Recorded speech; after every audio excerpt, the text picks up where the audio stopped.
Welcome to our session on extroversion. My name is Bill Stone. I appreciate your joining us.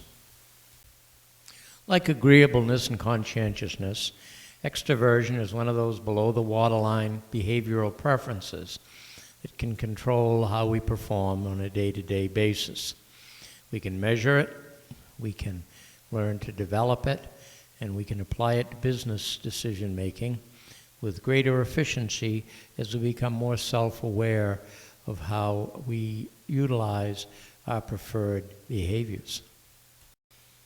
If you've already downloaded our Big 5 temperament scales, you'll note that extroversion is third on the list.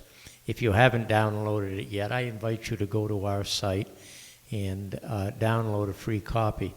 Certainly, if you have any questions, I also encourage you to get in touch with us because we would like to help you understand this material. The terms introversion and extroversion are used in our common vocabulary, but they're not necessarily applied in the manner that they are really meant to be. Extroverts are considered to be the life of the party. Introverts are supposedly shy and more withdrawn. But that's not actually what these mean. The extroversion scale helps us to understand how we like to manage the flow of information. For some of us, we need to manage our information within the context of our relationships. For others, we need quiet time. Some wag once observed that if you want to know what an extrovert is thinking, just wait a minute, because they're going to tell you. On the other hand, if you want to know what an introvert is thinking, you're going to have to ask them.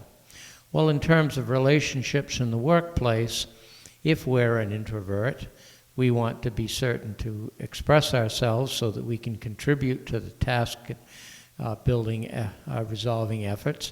And if we're an extrovert, we want to be certain to give those introverts time to express themselves while we get our own ideas out on the table.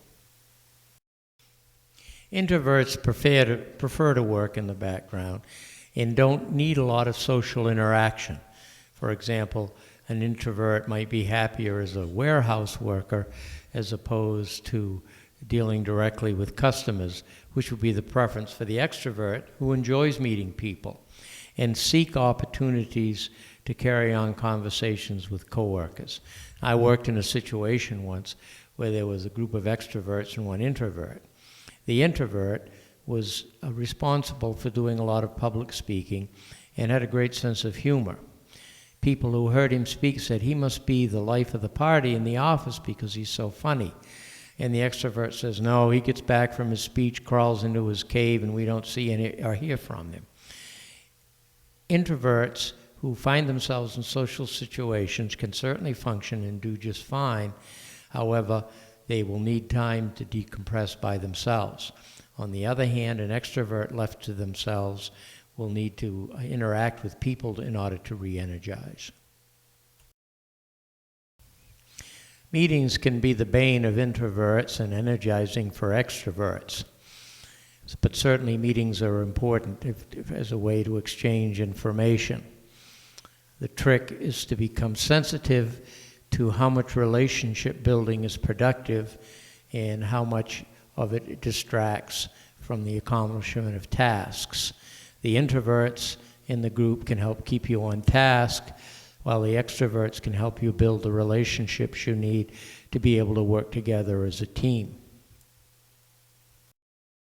We tend to like being around people that are like us. In a hiring situation, it's going to be especially sensitive to extroverts tend to gravitate towards extroverts, and introverts prefer the company of introverts. So that if you're in a group that is made up primarily of extroverts, you're going to need some introverts to balance your team. And if you're in a group of introverts, you're going to need the extroverts to balance the team. So you might ask your candidate how they ideally like to spend the day. Do they like meetings? Or would they prefer to be working alone? And in that way, get a sense of how they would mesh with your team. Now, if you're doing a performance evaluation or the stay interview, you might ask the employee if they see socialization as a problem in the workplace, and encourage them to describe in their own words what they see and how they've handled it.